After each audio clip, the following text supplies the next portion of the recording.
Hey, what's up? It's AD. Happy 4th of July week. Funkhauser and I, we hope you're having a great one. All week long, as part of our celebration of all things American, we're taking a look back at some of our favorite interviews with great American entertainers. Legendary stand-up comic, SNL alum, and singer extraordinaire Jim Breuer is our guest on the show today. We talk metal, Mets, and life lessons while listening to his album, Songs from the Garage, by his band Jim Breuer and the Loud Rowdy. Enjoy, and again, happy 4th of July week. As we celebrate our freedom, we hope that you will join us in giving thanks to those that gave us our independence, going all the way back to 1776, to those that have safeguarded our independence ever since, current active duty military, and especially those that have made the ultimate sacrifice, those who gave their lives so that we may live ours in freedom. Happy 4th of July week. Funkhauser, play my new favorite song. All right. Yes! Yes!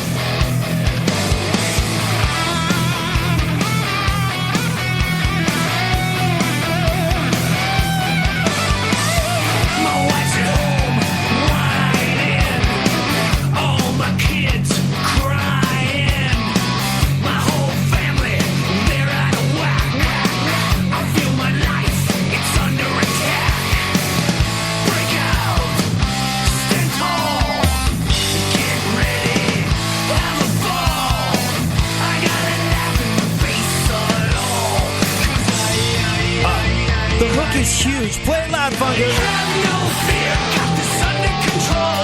I'm a family warrior. So give me what Straight up goosebumps. Why is this your favorite song? I guess we should tell people what the hell we're listening to. This is Jim Breuer and the Loud and Rowdy. And why are we listening to it, besides the fact that it's my new favorite song? Because Jim Breuer is our guest in the studio today. Thank you so much for joining us, sir. You're welcome, man. This is exciting. This is I'm glad you're digging on this song. This is my silent, secret kind of favorite song. This song is the oldest one of the whole album. I wrote in 1999. No kidding. Yes, this is when it started. Yeah. I'm a family warrior. It's like the best Megadeth song that Megadeth haven't gotten around to writing yet. Sorry, Dave, but honestly, maybe you should take a listen to this before you go back into the studio again. So freaking good.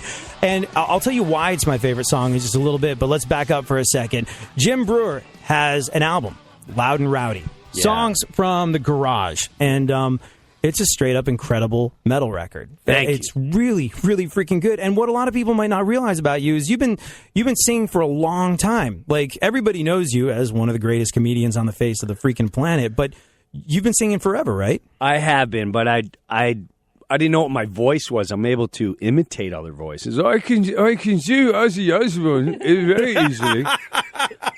Dude, I can do Lars Ulrich. Lars is, we got this album and it should drop hopefully for Christmas, and Santa will have the new Metallica CD for everyone to have, right, James? Yeah! Yeah! Ooh!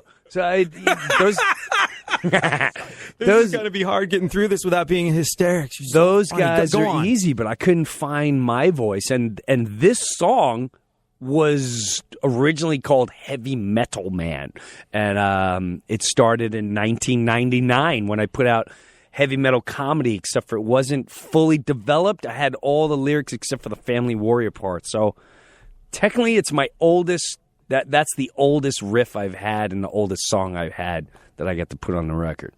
Well, I mean, I love it because it's a huge hook and it rocks, but also to me, that song is you. I'm going over the press release, and I kind of knew this anyway, but you said during the writing, my father and my sister passed, and my wife was diagnosed with cancer for the second time, and Family Warrior became my battle cry for my family. Laughter is a healer. Exactly. And that's exactly, it's been the healer throughout our whole lives from the beginning of time. My father... Everything was funny. I mean, this is a World War II vet, grew up with 10 brothers and sisters. His mother was dead by the time he was 2, so he grew up in the Depression, and to him, everything was comical, and it was black and white, and he spread that to all of us, and I still feel that way. And it's amazing, that time was brutal.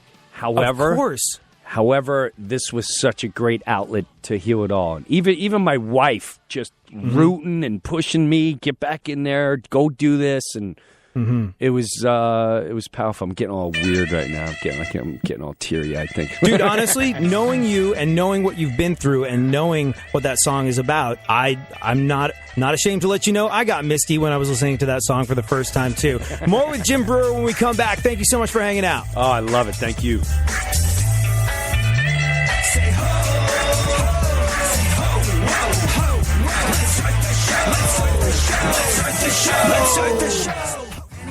So if you are just joining us, we are unbelievably honored today that Jim Breuer has lowered himself to being on our little show. Why? Well, for a number of reasons. First and foremost, we're very lucky. Second of all, he's got a new album, Songs from the Garage, with his band, The Loud and Rowdy. Let's listen to Thrash, Funkhauser.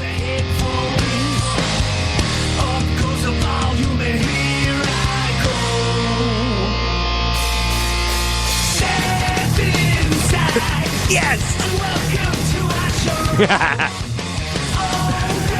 He's air drumming. It's amazing. It's absolutely amazing. So, all right, which came first? Knowing that you could do impressions or knowing that you could sing? Like, I would imagine the two go hand in hand. If you can make your voice do one thing, chances are you could make it do another. The impression started first, and I didn't realize the singing. I could do it. I knew I could do it, but I had such fear. I used to go to I was 17. I wanted to sing immediately like Rob Halford and Klaus Meine of the Scorpions. And so I would go there and like, I want to sing Still Loving You. And, and the guy has a piano. He's like, bing, bing, bing, sunrise, sunset, sunrise. I'm like, no, Still Loving You. That's what I want. Rock you like a hurricane. Sunrise, sunset. And I was like, oh, man, this is going to take a lot longer than I anticipated. So definitely the impressions came first. It took a while for me to figure out what my voice was. Caggiano, who produced it, plays in Volbeat, used to be in Anthrax, does all guitars on here. Let's back up for a second because I'm looking through the liner notes, and you basically made the album with a bunch of dudes I know. Rob Caggiano, guitar player extraordinaire, Anthrax, Volbeat, like you said, and also an incredibly gifted producer. Like he's a producer and a mixer on a whole bunch of records. And the guy that mastered your record, Paul Logus, is, I'm going to send this to Paul, he's going to be flipped out, but Paul Logus he's almost like family to me. And I was just like, oh my God. But he's also a genius. I was like, you got the very best people. How did you hunt down Rob from Anthrax to do this? Or did you just know him from New York? No, this is hilarious. His management company, they approached me years ago, and things didn't really go out and whatever. And then we moved on. And then I just knew I needed a producer. Yeah. And for some reason, I went on that site. I'm like, I think they got producers over there. And I swear on my life, I would be a liar if I said I knew who Rob was. I liked Anthrax. Wasn't, when I was a kid, I was more Anthrax. And I looked at Rob's picture of the goatee and the knit hat, and I knew he's from the Bronx. I went, this guy's going to get me. Hunt this guy down. This guy is going to get my East Coast family, 80s metal, thrash, hard rock. This is the guy. And we hooked up. My management went and got him. He came, saw me do stand-up, and he's like, bro, we got to do it now. Bro, it's gonna be amazing. Go do this album. And as I'm very emotional. So I'm like, Rob, how's this song? It's bro, it's a monster. I don't know what to tell you. You're gonna have to call the police. Thing's a monster. I don't know. But he would say that every song. Like, all right, how did Old School come out, bro? What do I keep saying? It's another monster. I don't know which monster is bigger. One's bigger than the other. He was great. Introduced me to Paul. Great guy. And he pushed me to limits that I didn't know I was capable of. He'd go, bro, you can sing higher. Like, no, I can't. He goes, I heard you imitate. You can hit high notes. I'm like, I don't want to, because you have to. You have to. Yeah, so if it wasn't for Rob, this truly would be a disaster. hands down. This would be a flop. I wouldn't have been. He nailed my vision 1,000%, and he made it masterful. He pushed me to the limits. He made me write hard. I didn't know I was capable of half these lyrics. I came in there like, you can ask him. I would come in like, I love heavy metal, rock and roll rules. Let's thrash. Like, what is this, kindergarten? Come on.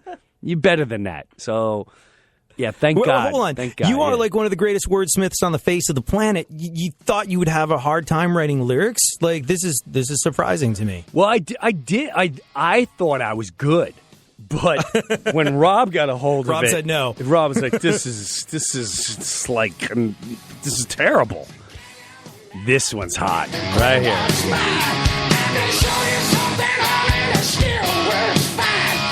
That's you? No, that's not me. No, that's a guy called Brian Johnson. But the thing is, when you sing, you go toe-to-toe with Brian Johnson from AC/DC, and you hold your own. It's amazing. Play this louder, Funkhauser. Like you never seen. So roll out the carpet, line up the shots with my fist in the air. I'm the king of the block, yeah. So tell me what you believe in. Tell me, are you satisfied? Drop the cards and look at the dealer. Come along for the ride. Start that fire inside. All rise up. Got no mercy for the night.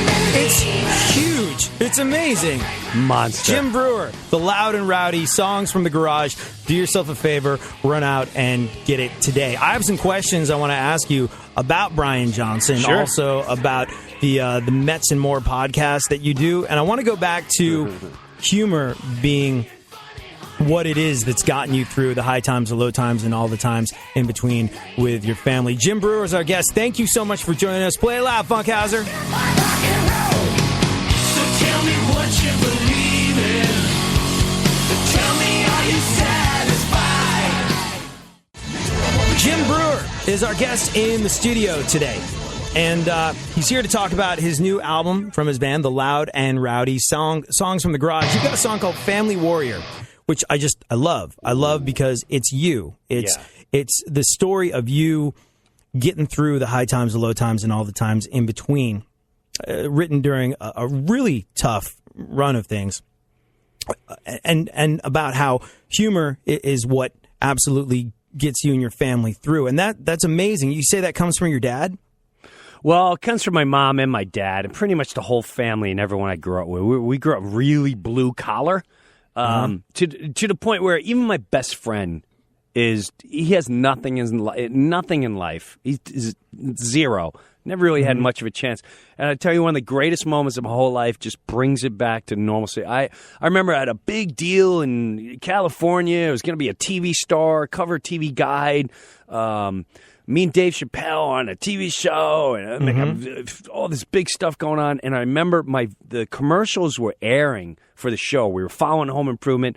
I flew my best friends out for the premiere, and I got fired like 2 days before the show aired. Actually, I know this story. I remember this story. This is amazing and tragic. Go on. And it was beyond devastating because there was no answers, no like your acting sucks or anything like that. But I'll never forget going to my room, my hotel room, where my friends are waiting there. They white trash the place out. They're killing the minibar. They ordered a limo. And they knew right away. My friend goes, "Hey, what's the matter?" And I went, I'm fired. And my one friend goes, what do you mean? Can they do that? I'm like, they just did. And it was pure silence for about 5 seconds. And then my one friend just brought it back to blue collar. He's like, well, I guess we're going out tonight because you ain't got a job and you ain't got to get up in the morning. And and I can't even tell you why that was the most healing. Everyone said, you're great, and you're going to do better, and da-da-da. That simple moment, you ain't got a job, so let's go out. You ain't got to get up in the morning. I only got $20, though, so you only own a Coors Light.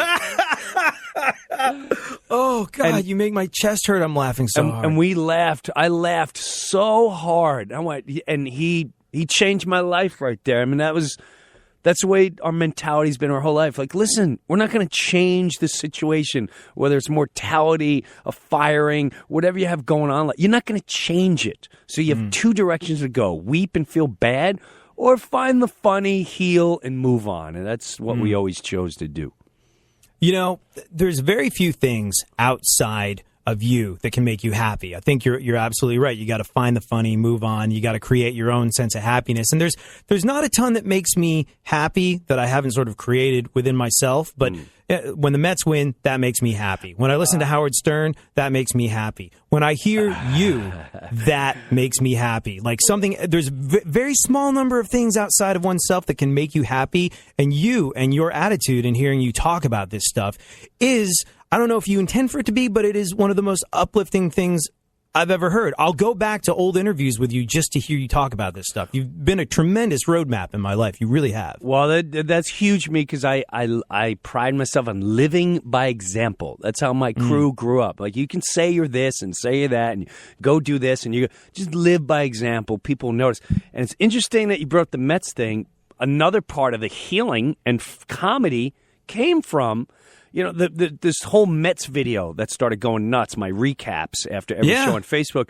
Again, that sparked my wife. My wife she's going through the chemo, and she's in the kitchen, and it was the opening day last year, Bartolo Colon versus Max Scherzer, who just signed a big contract, and they're the team to beat.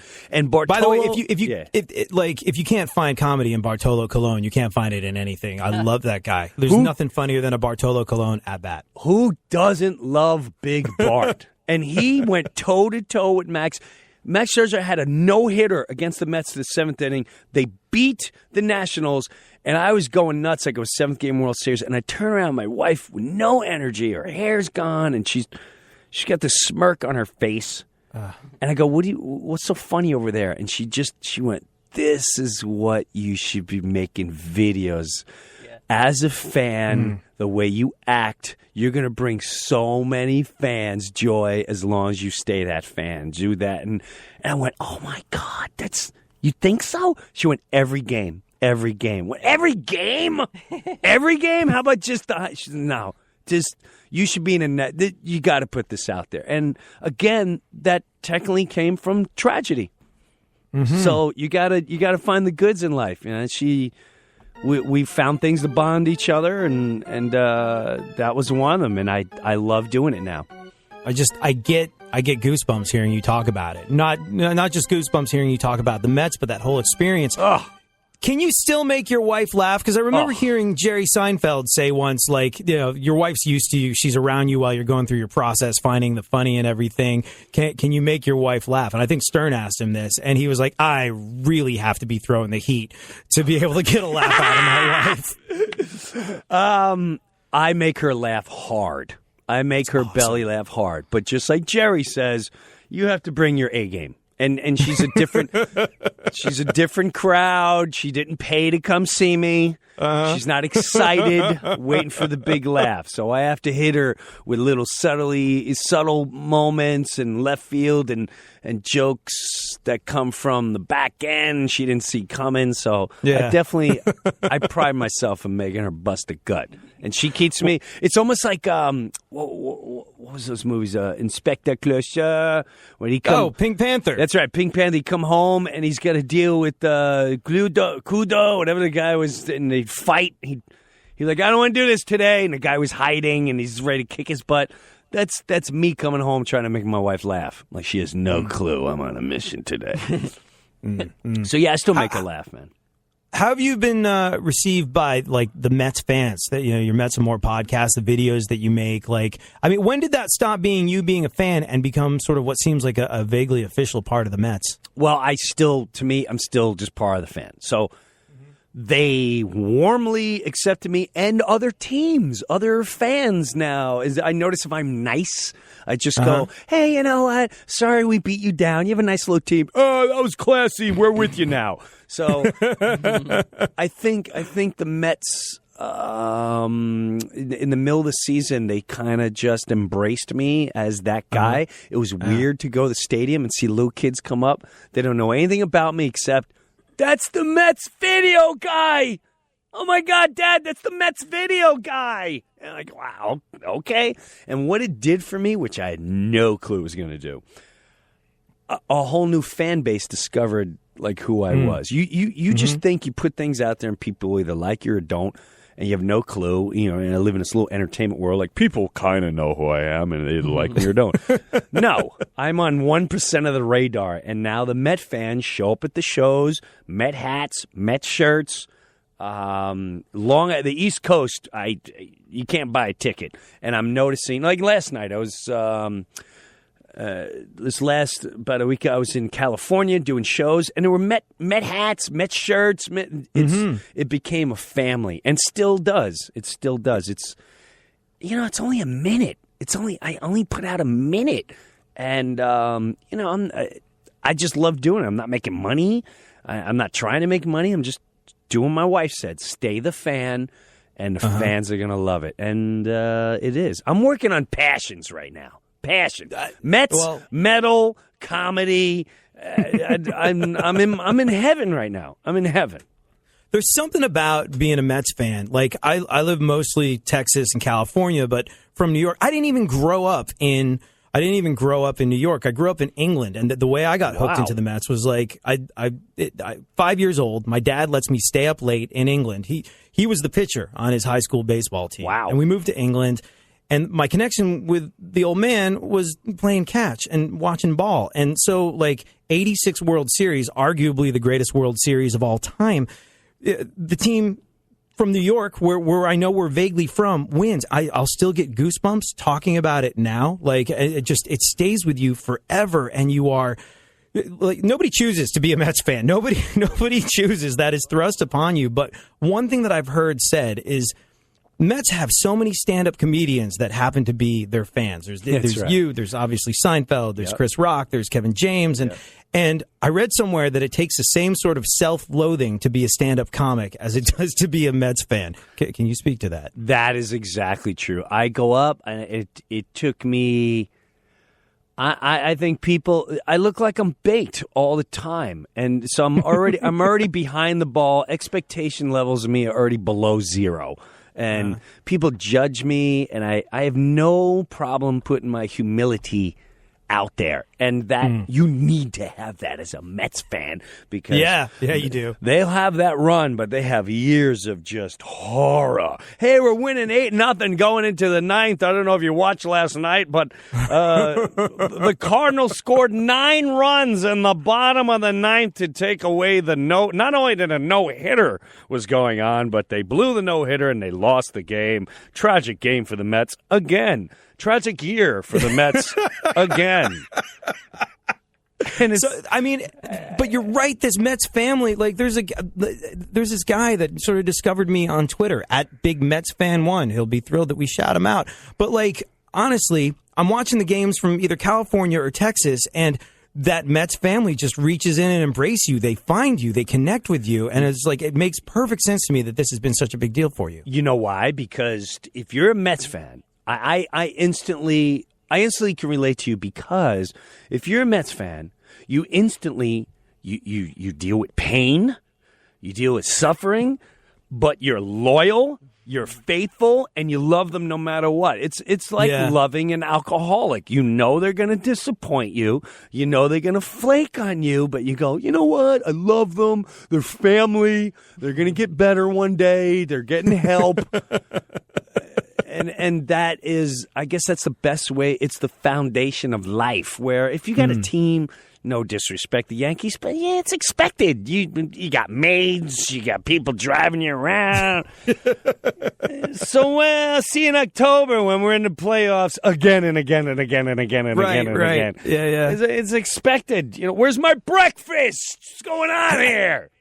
I don't remember who it was. I can't remember. I'm blanking on the name of the comic, but someone said cheering for the Yankees is like going to the casino and cheering for the house. Like, it just makes no sense. That's funny, and it is. It's their and no disrespect. Stanhope. It was Doug Stanhope that said that. Sorry, I just had to credit him. So funny. And well worth it too. He is funny. He's a guy that I've watched live in the back of the room I don't like watching a lot of guys. I like watching him because not only is he funny, but you don't know if the train is going off the tracks, and there's something exciting about that. So you don't like watching comics? Like, I mean, that's is it because you just know how comedy works? You know where it's going. You know? Yeah. There's a couple guys like Sebastian Maniscalco makes me laugh hard. Bill Burr makes me laugh hard. But I don't go out of my way to, it's like music. You're like, all right, I've heard this riff. All right, I know Sure. this. Oh, okay, yeah. Sure. I've heard this premise. Whoa, what do we got going on here? Well, we're going to talk more about your record when we get back, and I have some big questions for you about what it was that started your musical journey and your comedy journey. Jim Breuer is our guest in the studio today. Songs from the Garage from his band, The Loud and Rowdy. Play us out, Funkhauser.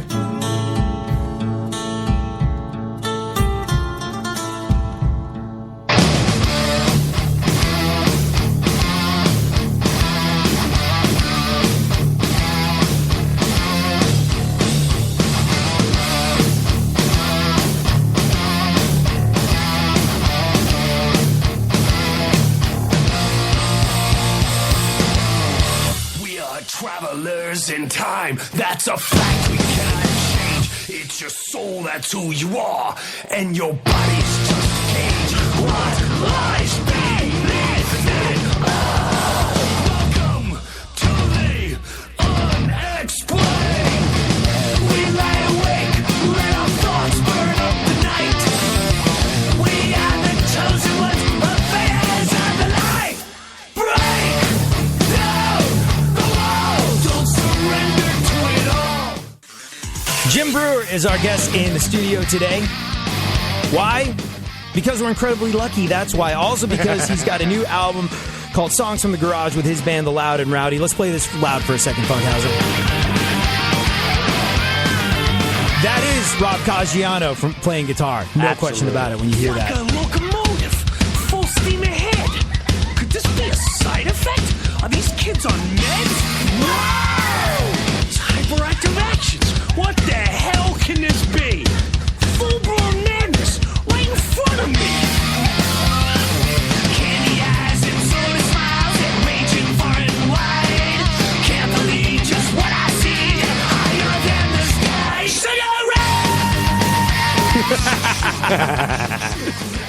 Ray! A song about getting your kids all hopped up on sugar or someone else getting them all hopped up on sugar. Sugar Rush with Jim Breuer and the Loud and Rowdy off of the new album Songs from the Garage. I love that all the songs are about sort of, well, for the most part, your family Yes. and your life. Yes, it really are. Right from the beginning. It sets the tone from thrash.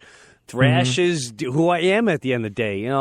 You can bring me to, my wife will go to church, therapy, working out. At the end of the day, the thing that makes me feel good is when nobody's home and I got my headphones on and I'm blasting my own concert. God, I think that's gonna. When I'm 85 and I got the pens on and you can't get me in the shower, you turn on that old school thrash and I'll be able to scrub myself. See, I actually, I don't have kids, but I have a godson, and my favorite thing to do is to take him out, take him to the movies, take him to IHOP, watch him mainline syrup for an hour and a half, and then turn him over to his parents, despondent and hyperactive. I'm like, have fun with that. You know my favorite part of that whole song? The middle part.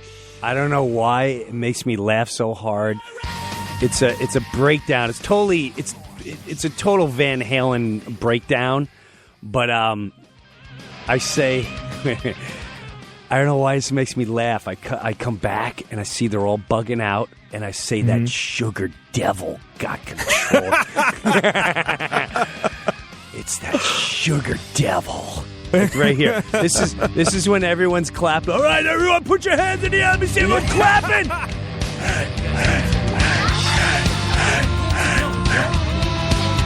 I want all the hands in the air. For all the kids bugging out on their birthday, and all the Easter chocolate, and Halloween. Right here. They had that look in their eyes. I about it all day long. Right here. I love this line. That sugar devil took control. Now their minds are gone. So good. So good. Sugar rush. And you are singing your ass off on this stuff. Like, I knew you were like... me and Caggiano, your producer, used to pal around when we were both kids in bands back in the day. Yeah. And he has talent, so he went off to be a rock star in Anthrax and Volbeat, and I do not, so I wound up on the radio instead. But, like, I know a thing or two about singing, and I remember seeing you do AC/DC's Hokey Pokey once on stage, and I was like, holy crap, Breuer's got pipes, like, legit. And it like, but you can really sing. Like, you're hitting notes Vince Neil has only dreamt about for the last 15 to 20 years. She looks like cow. Yeah, no, exactly. When you're making the album, you know, like, this is where it comes down. I want to see everybody's hands, like, in your mind, you know, going back to, like, you putting on headphones and thrash, that the house is empty, the kids are gone, the wife's out of the way, I'm just going to lose my mind to heavy metal music. When you were making this album, were you at your own personal concert? Like, this is the point in the show where hands are going in the air and lighters are up, and was it like that for you? I wrote the entire album with a visual of being live. That's why those are, to me, still the greatest concert I've ever been to. When I was a teenager, they were the Wiggles for adults. I mean, I know metal fans will get mad about that, but come on, you got Eddie coming out for Iron Maiden. Here comes Eddie. Here goes Eddie. And Brian Johnson's hitting a bell in AC/DC, and Angus has got his schoolboy outfit and cannons, and Judas Priest, there's lasers. Halford comes out of a mouth for Love Bites, and the fire's going on. But the hooks, the pumping of the fist of certain songs and choruses. I wrote this whole album for a concert. Every single one, I know where I'm going to break it down. I know where I want you chanting. I know where you want you singing along. That I definitely had that all in mind. And then the singing. You know, people don't know this, but I technically, I've been working on this for. Wait, a while. hold on. Are we getting an exclusive here? Is this? Well, the first time I really wanted to leak this, because I knew this was a dream. I really want to put it out there. When I was on satellite radio, Halford was coming on the show, and I got my band together. I said, "Let's learn the Devil's Child and see if he jumps in." And you can watch that on YouTube. Me and Halford singing the Devil's Child, and he hits that high in the there's a middle part where he hits where it's skyrocket high, but me and him go back and forth, and that is a moment like, I'm singing with the metal god. Halford. Like, you have to feel like you're very, very humble about everything that you do. You really are. And like, I hear you downplay everything that you do almost to a fault.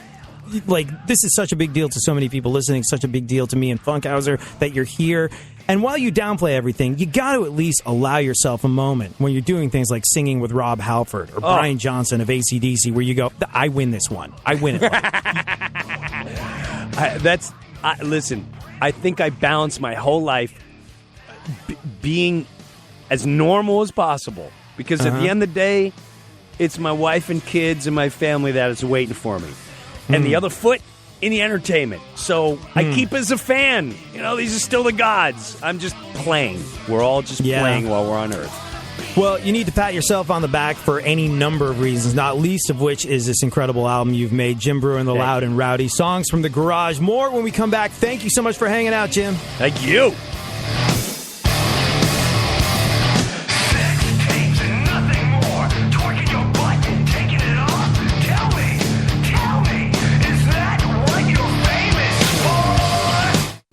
We are in studio with Jim Breuer today, listening to songs from his album Song from the Garage with the Loud and Rowdy, like this one.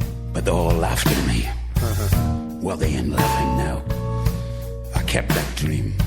Was I going to be a rock and roll singer or a comedian? I worked, got married, had kids, but that dream wouldn't go away. I didn't want to wake up so I could stay in my dream. Then I realized you gotta stop dreaming and just do it. But it ain't that easy. You gotta go hungry. You gotta get mean.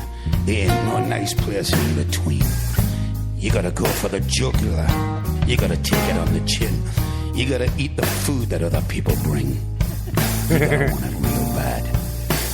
And when you do get it, it scares the living hell out of you. I mean, My Rock and Roll Dream, featuring the narration skills of Brian Johnson from AC/DC. Am I correct? Absolutely. He came in the studio, and he goes, "Jimmy, son, I wrote a little thing for you. I don't know if you want to use it, my son." But, So wait, hold on. This was my question. He wrote this about you. Yes. And he said, Again, you need to pat yourself on the freaking back. When the lead singer of AC/DC writes something about you, it's weird. Go on. Please go on. It's just weird. I know, it's weird. And he goes, you know, you, on a yellow pad, he brought the yellow pad. He's like, you know, if you want to use it for, maybe you can put it in a song or something. It's up to you. I leave that up to you, my son. And he just started... He started reading it, and as he read it, I went, "Oh my God, it's just got to be that. That's gotta. Yeah. That is the most amazing thing. You should be in movies. You should be narrating movies. You should be. There's so many things you should be doing, Brian. This is with those pipes. Besides singing, it's amazing. It is amazing. He is. I tell you. What an icon of a singer, man, music, and he's unbelievable. He's unbelievable. He's unreal. And he wrote something about you, which brings me to my next question. Back in the day, when I was a kid listening to the radio, I heard some DJ ask Jerry Cantrell from Alice in Chains, "Hey man, if you had to pick one song or one record or one artist that first broke through to you and really reached you and made you know that music had to be your thing, what would it be?" And quick as a flash, old Jerry was like, "Oh, Elton John, Goodbye Yellow Brick Road." I was like, wow, I did not see that one coming. But ever since then, that's been kind of like my leadoff question when I get a chance to talk to folks like you. As a musician, which you are, like a lot of people don't realize it, but as a musician, what do you think was the first record that broke through to you? It's a good question. You can think about it. The first record. Or it could have been something you saw on TV or a show you went to. This is what it was. I'll tell you exactly what it was. It was Judas Priest, Screaming for Vengeance, changed my entire life. That song, You Got Another Thing Coming, literally became my battle cry to this day. The way my attitude, the way I looked at life, how short life was, and that put me into the metal world. I was tinkering. You know, I still had, and I ran on that. I had people shoving me with Duran Duran, who I hated, and you had this metal scene, dance scene, new wave scene, and then that album, those songs changed everything for me, and that was it. That changed my whole lifestyle. Everything. I was in a rock club doing stand-up, and it was all because of You Got Another Thing Coming. You think I'm going to sit around as the world goes by? That became a mantra for your life. My whole life. My whole amazing. Life. Yeah. Amazing. That was it. Yeah. I'm going to go back and listen to that with fresh ears and try and make a mantra for my life. And now this brings me to an interesting point. The doing comedy in a rock club. Now you're on tour now. You're playing the Observatory in North Park in San Diego tomorrow. And let me ask you this. That's just you doing stand-up, right? Yes. Yeah.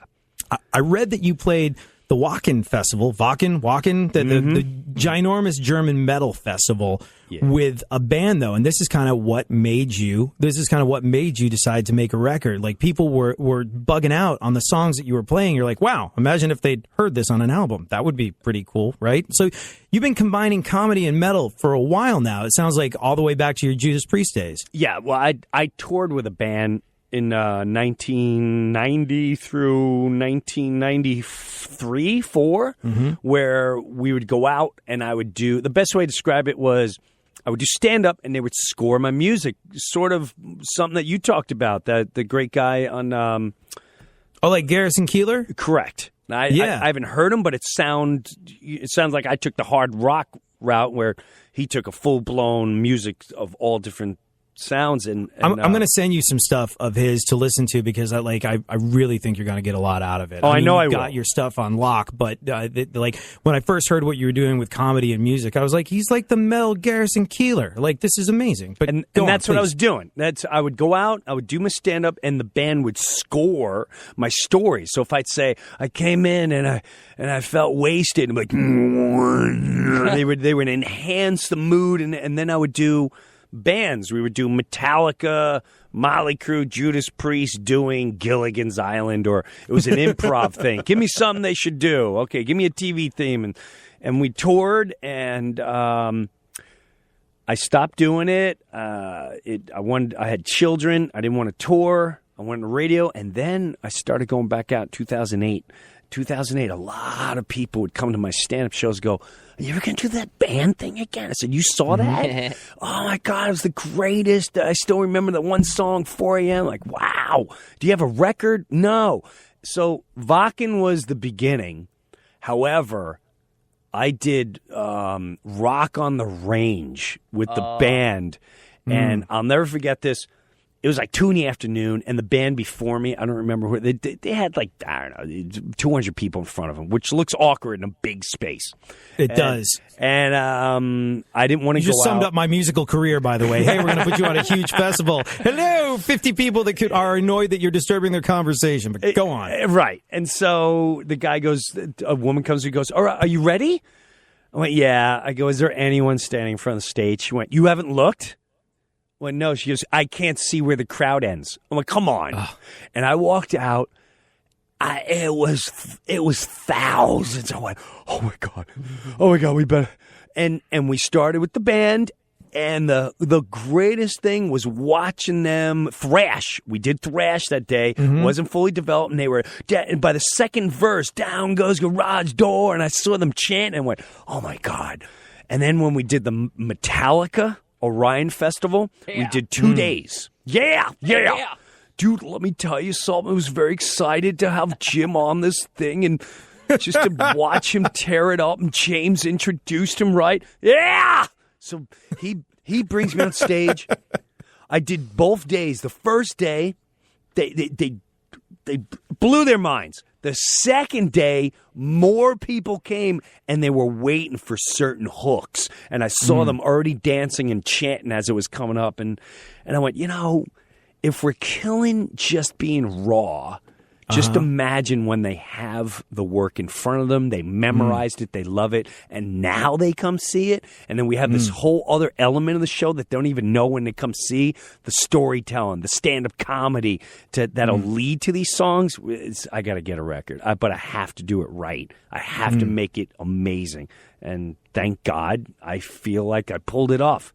No, you really did. Like, it's an amazing, amazing record. Like, Thanks. there's, like, I'm telling you, and like I said, notes that Vince Neil, much as I love the guy, has only dreamed about for the last 20 years. Like, like that one song, Family Warrior, is like the best Megadeth song that Dave hasn't managed to come up with in the last 20 years. Like, you really knocked it out of the park. And I'm not surprised this stuff is going over huge. Why? Because you make people feel good. People love you, dude. People love you, and they love you because you have this unbelievable positive energy. Like, the world could be ending, and you're going to find the laughter in something. And it's just like there's a lesson for it in all of us, and then just being around it is going to pick you up and make you smile. You're doing something that I honestly believe is incredibly valuable. With all this. Thank you. Listen, we're here on a short journey. We don't know how long we're here. The more we realize we are that relatable with one another, the more we can inspire each other and have fun. Just let's have fun. We don't have a lot of time here in Earth, space. Our souls are traveling through time. I don't know how much longer. So why not enjoy each other, lift each other up, and whatever I can get you by in your day, I am your honorary person to do that. I love it. I live for it. And I thank God for people like you that acknowledge it, to be quite honest with you. Well, to be quite honest with you, I think, like, let me ask you this. Difference between, like, I've always admired stand-up comics. Why? Because, like, even when you're a guy in a band, like, something goes wrong, you can turn around and blame it on the bass player. Right. when you're a stand-up comic, it's you and a microphone, and you win or you lose on your own merits. Like, do you have a favorite? Like, the if you had to boil it down to the most pure essence of Jim, you do like 8 million things, but where do you think you are truly yourself? Well, I haven't gone out with the band yet. That's a deep essence that I can't wait to get out there. But right now, hands down, it's got to be just you on stage. You own the world. I get the feedback. They'll let me know if we're liking you or not liking you. And that I can live with. I can live with my own failure rather than someone else doing it for me. So stand-up comedy is awesome. You're an editor, producer, director, writer, and performer. And, you know, that's it. They'll let you know, yay or nay. But I can't wait to do this. I can't wait for this. I can't wait to tour this. You have no clue. I've never been. I haven't been this excited since I was 4 years old going to the circus for the first time. I get goosebumps hearing you talk about it. Songs from the Garage, Jim Breuer and the Loud and Rowdy. Do yourself a favor. Go see this man on tour, whether it be by himself or with his band, the Loud and Rowdy, when they hit the road, and go out and get this album, Songs from the Garage. Jim Breuer, thank you so very much for being here today. You have honored us with your presence. I am honored to be here. All the best to you. Keep thriving on. I'll be listening. Thank you. All the best to you. Thank you. Wearing shorts and a Hawaiian shirt. Dude, it's 30 degrees out. He's got Roman candles. Who shows up with Roman candles? Six pack, and he goes, I got bail money. He's out of control. He's got a heart of gold, I swear. Now he's out on the prowl. So look out. He's gonna be a dick tonight. He's gonna be a dick tonight. Dick tonight.